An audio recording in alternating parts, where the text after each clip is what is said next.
Bom, pessoal, boa noite para você que está vindo à noite, boa tarde para você que está vindo à tarde, bom dia para você também, que acordou agora. Meu nome é Marcelo e a gente vai começar aqui mais um TV Ocupa.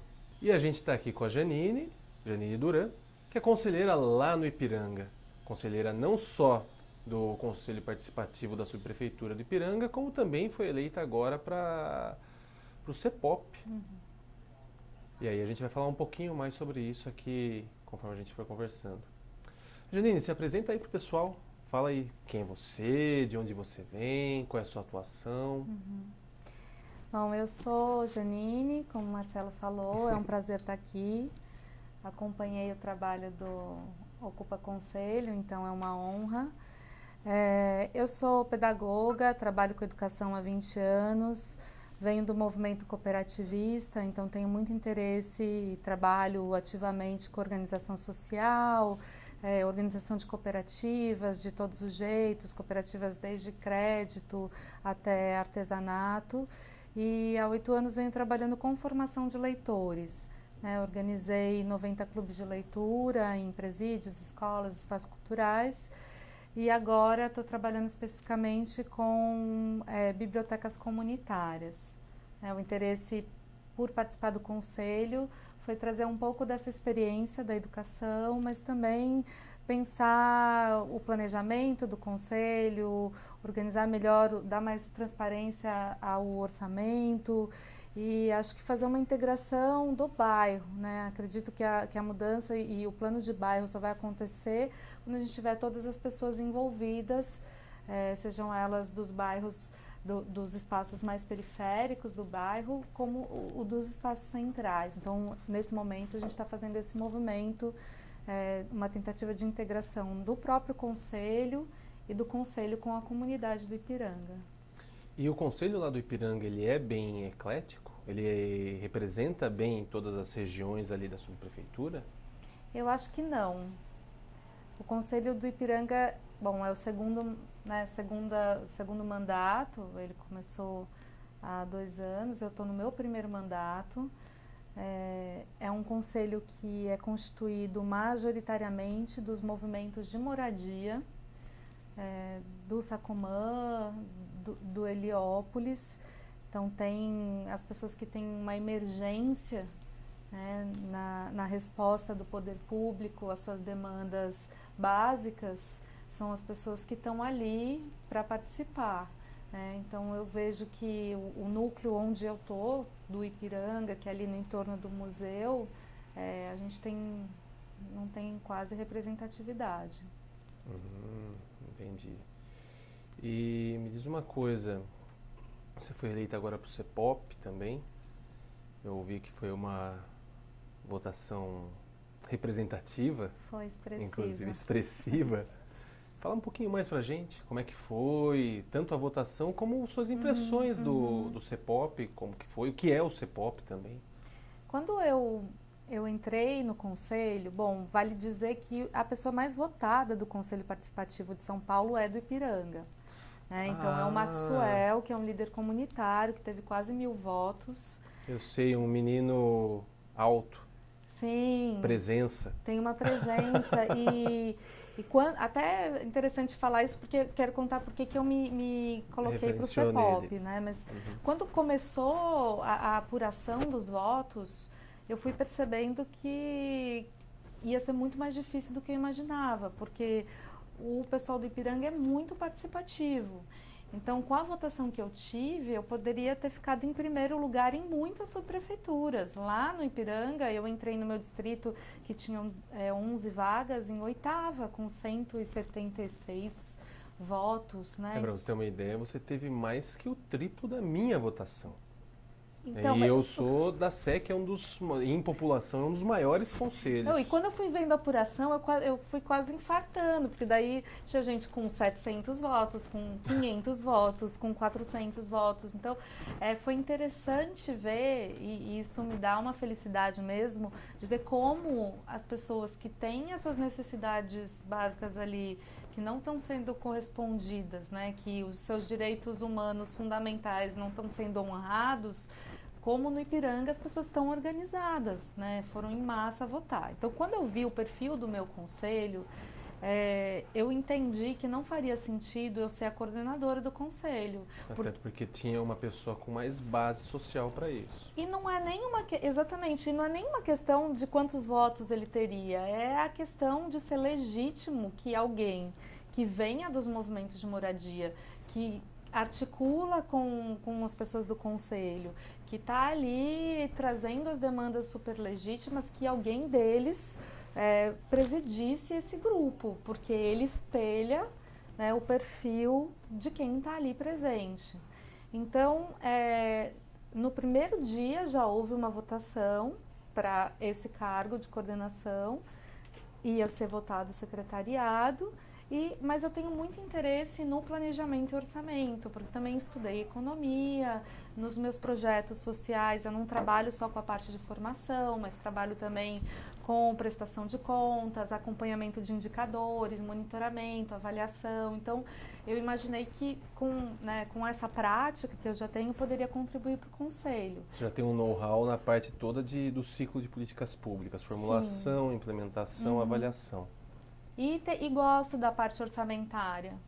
É algo que eu sempre achei muito importante, porque o que eu sinto um pouco isso vem mudando, mas geralmente quem está na área de humanas não dialoga com o dinheiro.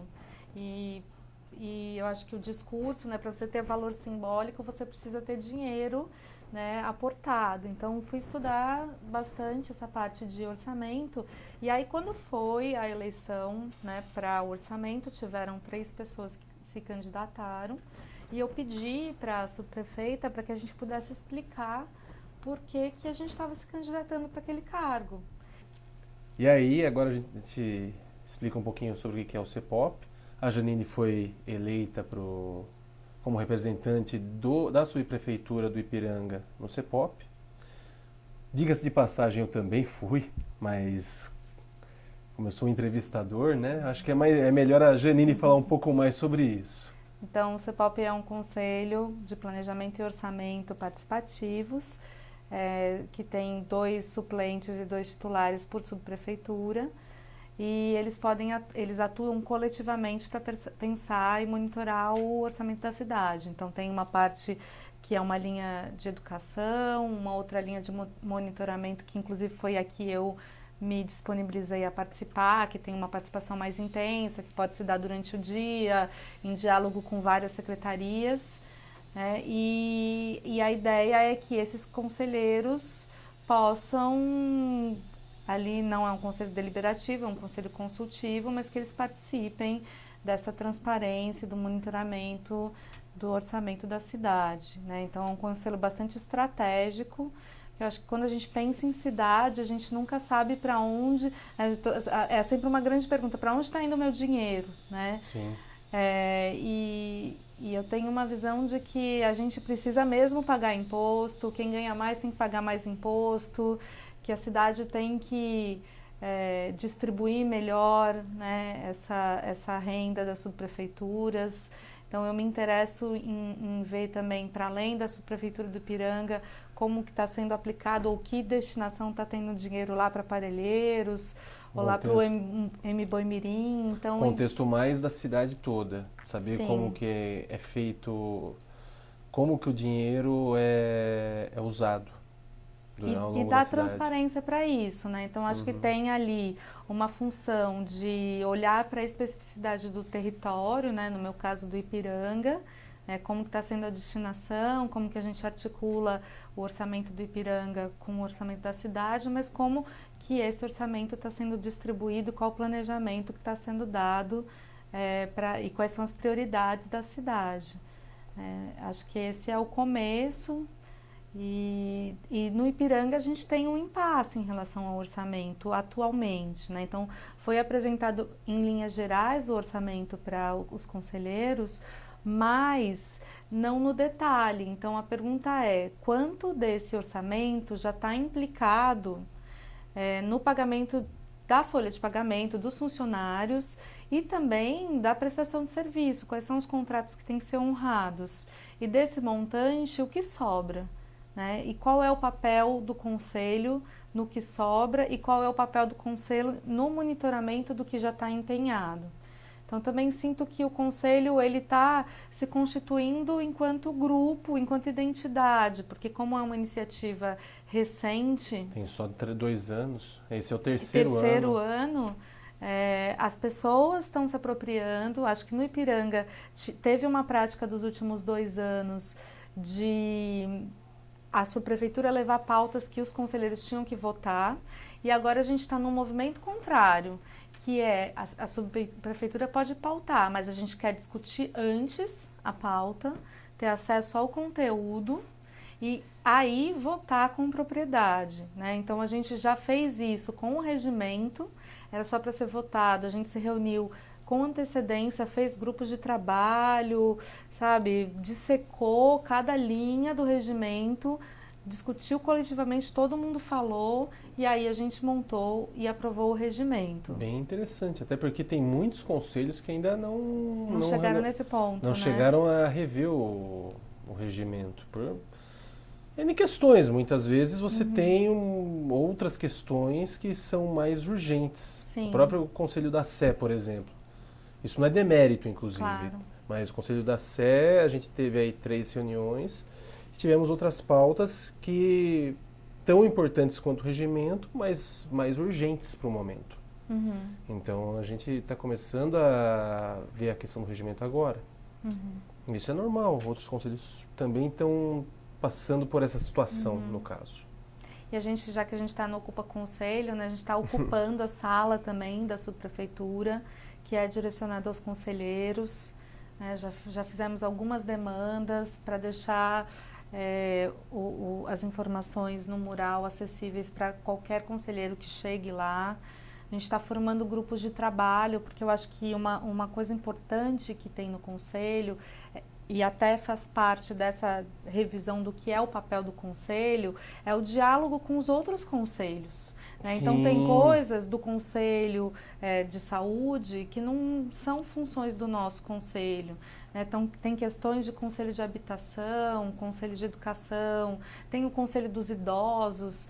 Enfim, a gente tem outros tantos conselhos que eu acredito que se a gente unir a ação dos conselhos e conseguir fazer uma discussão mais ampla, a gente potencializa as ações no bairro. Então a gente está criando grupos de trabalho para que esses grupos dialoguem com esses outros espaços de discussão e que a gente possa trabalhar em sintonia, né, para a construção de um plano de bairro consistente. E outra questão importante que a gente está colocando na pauta, acho que isso tem muito a ver com o coordenador que pegou, né, abraçou a questão do conselho. Eu sinto que a gente está unido, né, tem questões individuais, mas a gente conseguiu pensar que nesse momento a gente tem questões básicas que perpassam todo mundo e que se a gente não conseguir dar conta do básico, não é prioridade tapar o buraco de um lugar ou de outro, ou ficar disputando espaço. Então a gente começou a discutir coletivamente. O básico de um contexto maior ali da subprefeitura. De colaboração e de uma gestão compartilhada entre os conselheiros. Né? E não o básico, por exemplo, do preciso consertar o bueiro da minha rua. Justamente. Então, a ideia é fazer o plano de bairro, é chamar algumas audiências públicas, primeiro mapear, né, ver quais são os equipamentos públicos do bairro, entender o que está a cargo da subprefeitura, o que é governo, o que é federal, sabe? Como a gente articula os poderes todos, ou como um vereador pode pensar uma emenda que beneficie. Enfim, a gente está mapeando esses equipamentos públicos e vendo as demandas da gestão passada que não foram sanadas. Né? Então, e para isso a gente precisa pensar o orçamento, né? Como que a gente prioriza e aonde a gente vai atrás de recurso quando não tem o recurso. Então, é um momento que a gente está da discussão do conselho. Entendi. Você vem da área de educação, tem uma atuação muito forte nessa questão. Você vê espaço, Janine, qual é o espaço? Você obviamente vê espaço para a pauta da educação dentro do Conselho Participativo, mas como que você acha que o Conselho Participativo poderia integrar as pautas pertinentes à área de educação? Como que ele poderia encampá-las? Como que elas poderiam ser colocadas dentro do conselho? Então, eu venho da área de educação e eu tenho pensado muito na integração, né, na sinergia entre pautas, né, entre necessidades básicas. Eu acho que nesse momento o meu desejo é que a gente consiga pensar de forma integrada. Então, eu acho que não adianta a gente pensar saúde separada da educação, né? Quando a gente pensa um orçamento matricial, por exemplo, se você educa o jovem sobre a questão da dengue, você minimiza a questão da dengue no bairro. Se você pensa as necessidades de creche no bairro, você dialoga com toda uma comunidade que tem a necessidade de inserir os seus filhos na creche para trabalhar, pensar horários, pensar integração com o ensino fundamental, com o ensino médio. Então, acho que o meu desejo é que a gente integre as pautas e que eu possa, junto com o GT de Educação, que é o GT que eu vou estar, com certeza, a gente possa fazer esse diálogo com os espaços públicos de educação no bairro e também que a gente possa pensar espaços para além da escola, né? Eu gosto bastante de pensar a educação como algo que extrapole o espaço escolar, uma extensão do espaço escolar na rua, na ocupação das praças, na biblioteca pública que é pouco utilizada no bairro, na biblioteca comunitária de Heliópolis, por exemplo, que tem que ser potencializada. Então, como que a gente faz um plano de educação também junto com a cultura? Como que a gente integra para que as pessoas circulem nos espaços que são abertos e para que a gente traga quem está nos espaços fechados para o diálogo no bairro. Então, acho que o que eu tenho pensado muito para esse momento inicial, eu acho que é a conexão das pessoas, a conexão de interesses, espaços e áreas, que eu acho que se a gente conseguir dar conta de trazer esses diversos atores para pensar a sua realidade, para pensar atividades culturais e educacionais, para pensar os próprios conteúdos que podem ser integrados com as escolas do bairro e as necessidades dos moradores, acho que conseguir dinheiro ainda já é um sonho, né? E vai bem na linha do que você comentou agora há pouco, de você ter uma atuação, de não ver o micro, né? De não ver ali aquela necessidade pontual que a comunidade pode ter e ver isso de um ponto de vista mais estratégico dentro da prefeitura. E daí a gente até tem uma questão. Você acha que... Como que você acha que o Conselho Participativo, a sua atuação, não só a sua atuação, mas até o Conselho Participativo do Ipiranga como um todo, tipo... Como que você acha que ele poderia influenciar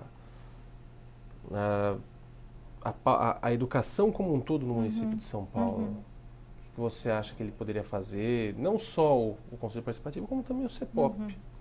Eu vou pegar uma pauta específica, por exemplo, que é o Plano Municipal do Livro da Leitura, né, que tem a ver com educação e tem a ver com o direito básico, que é o acesso à leitura e a garantia da leitura.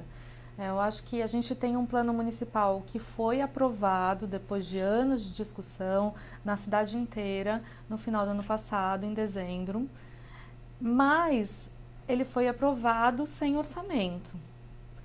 Então, eu acho que... Quer dizer o quê, então? Você aprovou, olha, a gente precisa, como se tivesse lindo, aprovado, vamos construir uma isso. escola, você aprova todo o planejamento daquela escola, só que você esqueceu não, né? Você fez todo o planejamento sem ter o dinheiro para construí-la. Justamente.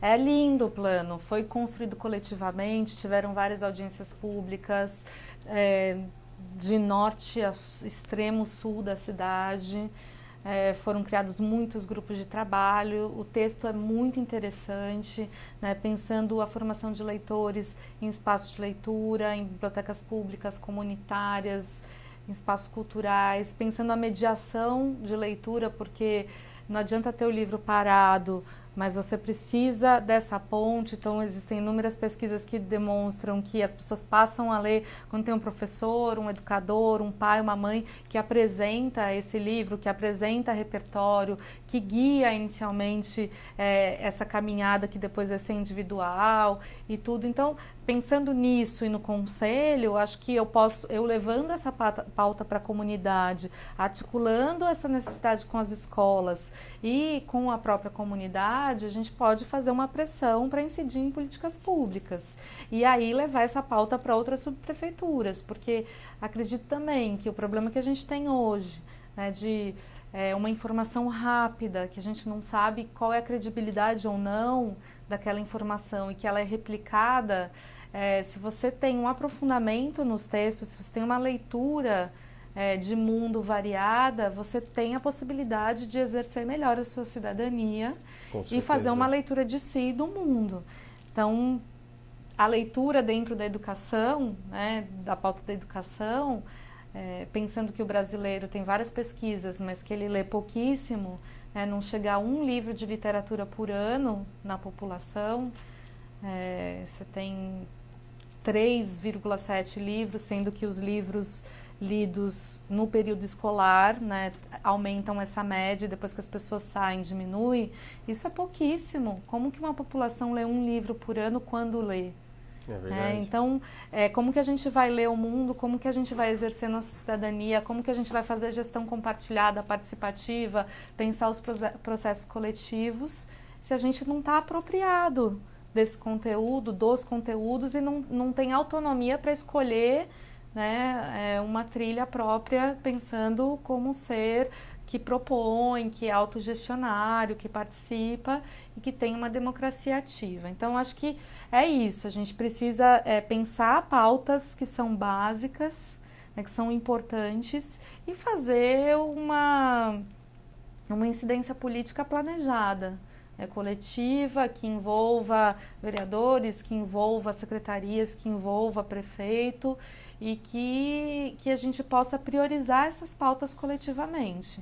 Porque eu acho que enquanto a população ficar lutando sem planejamento, acho que pode até ser de interesse de algumas áreas que são muito bem estruturadas, que a gente sabe, né? Não é por acaso que se investiu tantos anos em construção de ponte na cidade, é porque existem interesses específicos e essas pessoas se organizam. Então, acho Sim. que a comunidade tem que se organizar em torno de assuntos que são fundamentais para o empoderamento de cada um, para a articulação comunitária e social. Sem organização, a população pode até fazer um esforço para chegar em algum lugar, mas sem se organizar, sem saber onde vai parar, pode ser igual o cachorro correndo atrás do próprio rabo.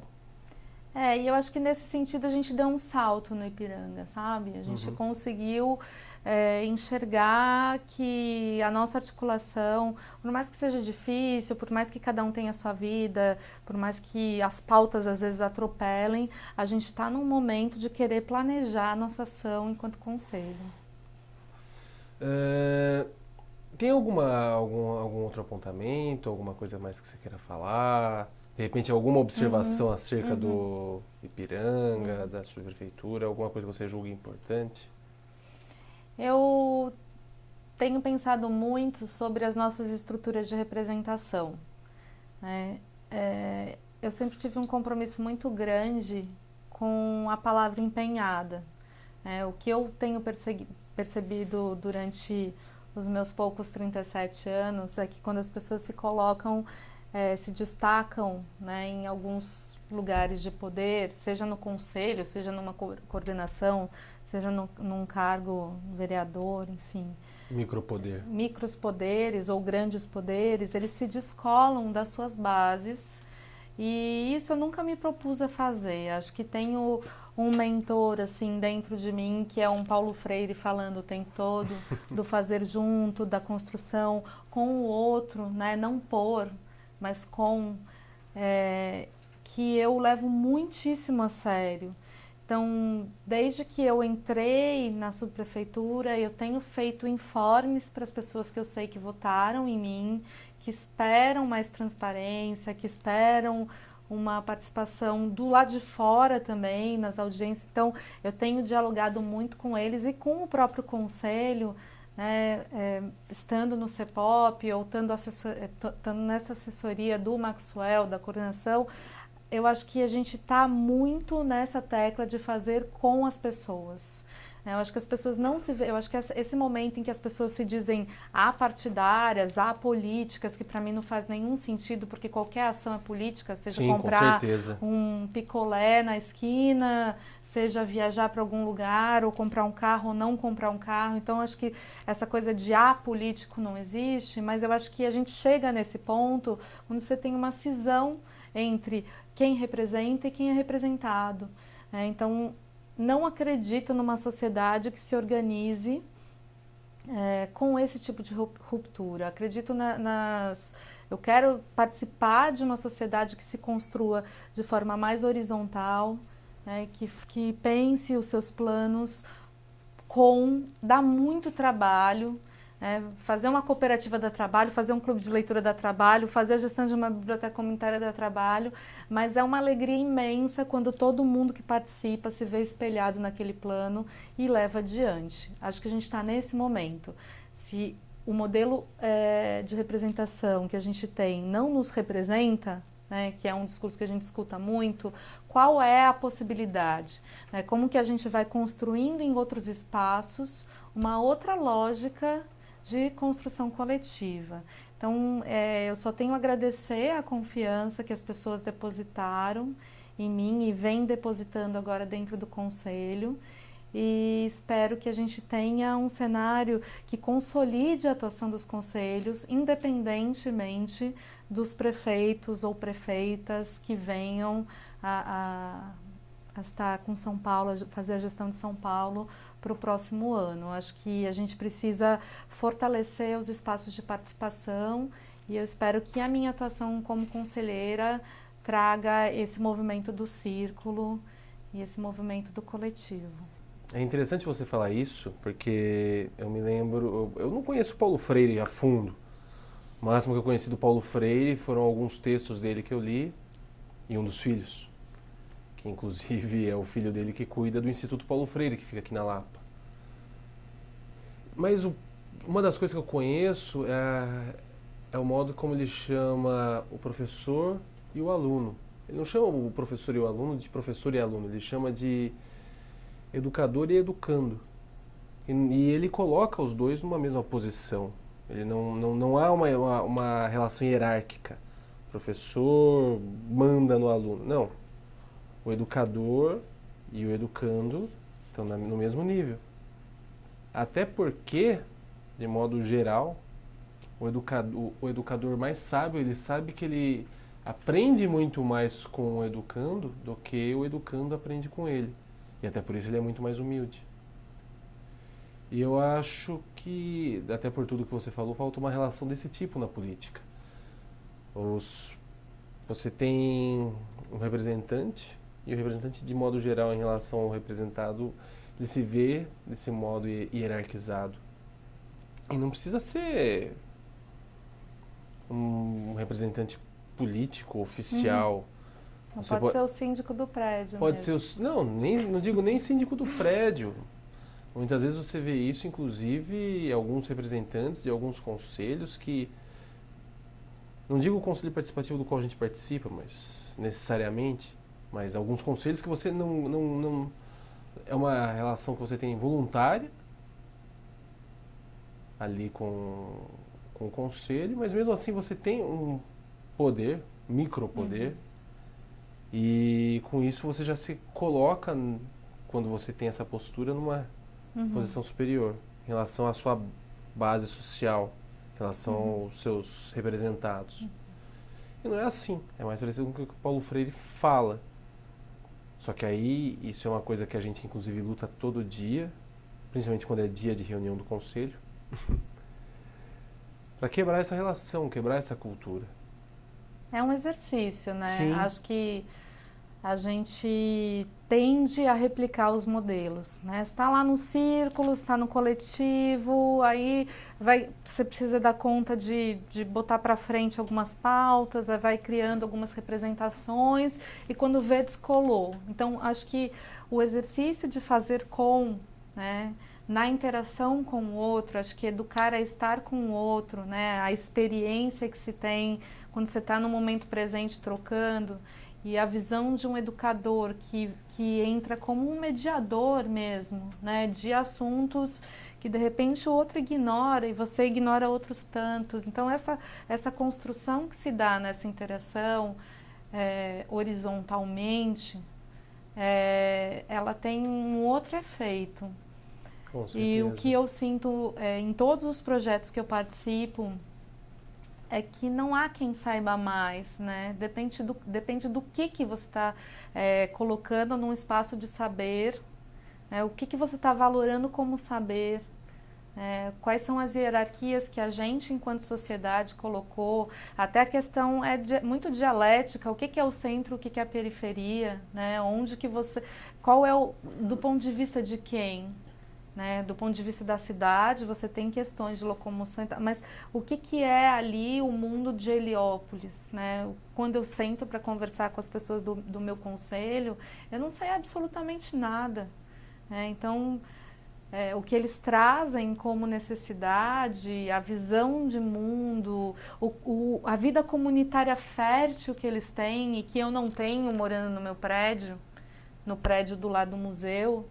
Então, são realidades que são tão ricas, de pontos de vista tão diferentes, que... São tão ricas e tão próximas. Como que você se coloca... Tipo, são tão próximas geograficamente, mas são tão distantes, porque elas não se dialogam. E é muito interessante, porque daí, voltando à sua primeira pergunta, né? Quando eu me coloquei para ser do orçamento... Sabe, meio que... E daí que eu sei do orçamento? Eu não sei de tantas outras coisas. Pô, Sim. Legal que eu sei do orçamento. E o que eu coloquei para eles, por isso que eu acho que eu fui eleita com muitos votos, né? Com a maioria dos votos. Meu oponente teve 3 votos ali na hora. E você 43. E eu tive 40, ele 3 e eu 40. Porque eu falei, olha, se eu não entrar como titular, não tem problema. Eu vou ajudar, eu vou colaborar com a pessoa que vocês conhecem, né? Que...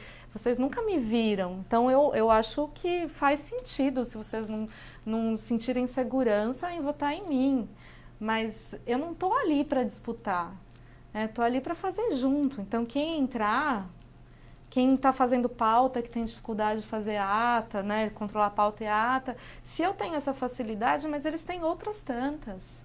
Então eu sinto que tanto na educação como nos processos sociais e de conselhos e de grupos, é muito importante a gente identificar e servir esse grupo. Como que eu, Janine, posso colaborar para potencializar as potências desse grupo? Se eu tenho uma facilidade de organizar agentes, de pensar processos de comunicação, eu vou fazer isso. Né? Se a outra pessoa é um líder que chega, fala e vai na comunidade, traz as pessoas, ele vai fazer isso. Sim. Né? Tem uma pessoa lá que é expert do Conselho de Saúde, que é maravilhosa, super atuante, ela vai trazer isso. Então, acho que quando a gente fala em Paulo Freire, é sentar e fazer junto. Né? Não tem um saber que se sobrepõe ao outro e nenhuma pessoa... Eu acho que quando... Se as pessoas que têm mais conhecimento acadêmico, né, fossem melhores, a universidade seria um Olimpo, né? E o que a gente vê é uma disputa de poder, da sua caixinha ali que é mais importante, não esse autor é o mais importante, não, essa minha linha de pesquisa ela é mais refinada. Você falando isso me lembrou uma ocasião, você estudou na USP e eu também, só que eu fiz administração. E tem um professor lá da minha faculdade, que hoje é aposentado, que também atuou e ainda atua, né? Porque ele ainda é vivo, com seus 80 e tantos anos, que é o Paul Singer. E teve um dia que eu estava lá na faculdade, né? E aí ele foi. Na época, ele tinha 80 anos e já estava aposentado há 10. Você estudou na USP, você sabe, né? Quando você faz 70, você tem aquela aposentadoria expulsória. expulsória. Você não...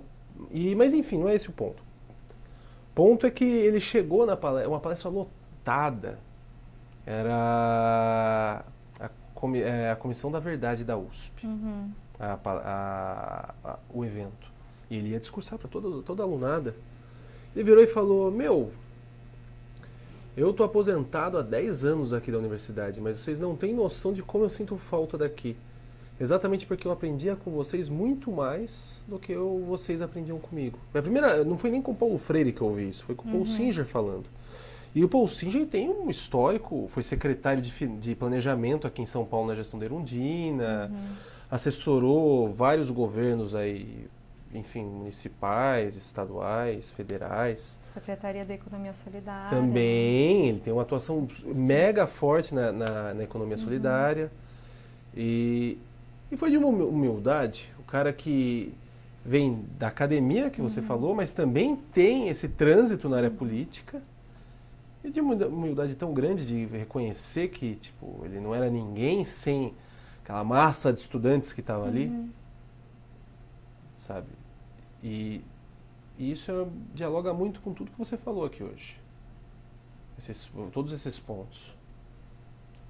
O Paul Singer é uma referência, né? Eu trabalhei com cooperativas, Sim. Tinha ele como um norte, e até quando ele fala dos movimentos, né? E quando ele assumiu a secretaria do Lula, ele foi no movimento de cooperativas, a gente teve a oportunidade de conversar também, e é legal que tem fichas que caem no processo, né? Na época eu era bem nova, e essa visão dele de não engessar os movimentos, né, de não institucionalizar algumas coisas, então de pensar a autogestão de uma forma de se fazer no processo, né, de um governo que apoia, mas não está ali junto no fazer social, que é um fazer das pessoas. Então, é um governo social que apoia o movimento social, mas que não tira a autonomia dele. Justamente. Então ele é muito bonito ver, e eu acho que é uma inspiração para gente que está começando, que está engatinhando, que acho que a gente tem que se espelhar nas experiências de Erundina, de Suplicy, de pessoas que se mantêm firmes, mas que dialogam, né? Eu encontro muito o Suplicy no centro da cidade, ele para falar com todo mundo que fala com ele. Então, mesmo ele tendo uma agenda repleta, ele não vai se negar a fazer esse diálogo. A gente conversando com a Mu naquele dia que tem uma proposta de não estar só, né? Como que a gente atua politicamente e constrói esse outro paradigma circular, horizontal, só estando junto, né? Só fazendo com. Não dá para fazer por e não dá para fazer sozinho. Acho que esse é um pouco o nosso norte, assim, o que a gente tem que pensar e dialogar para chegar. Eu acho que quando você fala também né, qual é a troca possível entre subprefeituras, acho que é isso, até para a gente arejar um pouco as discussões territoriais, sabe? Sei que o Butantã tem uma área fortíssima de meio ambiente, né? Tem um grupo super engajado, então o que o grupo de lá pode colaborar para as outras subprefeituras? Ou a sede onde eu venho, que tem uma galera muito forte no movimento de moradia, tanto que tem pelo menos uns 15 conselheiros dos 50 que são oriundos do movimento de moradia. Eu diria que dos nossos 43 devem ter uns 30 que vêm do movimento de moradia. Todo mundo tá ali porque é interessante, quando a gente foi na ocupação ali para frente do Boimirim, a fala da líder foi muito forte para mim, que é dizer que o direito número 1 é a casa, né? Que sem a moradia, sem a casa, você não se inscreve no posto de saúde, você não se inscreve na escola, você não consegue um trabalho, você não tem endereço. Então, como esse ponto, que ainda é uma questão na cidade de São Paulo, faz com que as pessoas se organizem e estejam atuando. Sem você ter a sua residência, você não tem... sem a residência, você não tem a sua referência enquanto cidadão. A sua casa, né? Você não... É a sua casa, é o seu espaço em que você vive a sua intimidade, em que você se constrói sua identidade. Então, acho que a presença dos movimentos de moradia nos conselhos não é um acaso, e essa troca entre conselhos é fundamental para que a gente possa avançar nas nossas próprias questões territoriais, né? Bom, gente, esse foi mais um TV Ocupa. Eu quero aproveitar aqui um momento para agradecer primeiramente a TV Drone, na pessoa do Juliano e na pessoa da Mari, que estão aí sempre no background, nossos anjos da guarda. Quero aproveitar e fazer um agradecimento muito especial para a equipe de edição lá do Ocupa Conselho, que eu sei que todo mundo que está lá na equipe dá o sangue pra caramba para fazer com que cada um dos nossos programas tenha a qualidade que merece.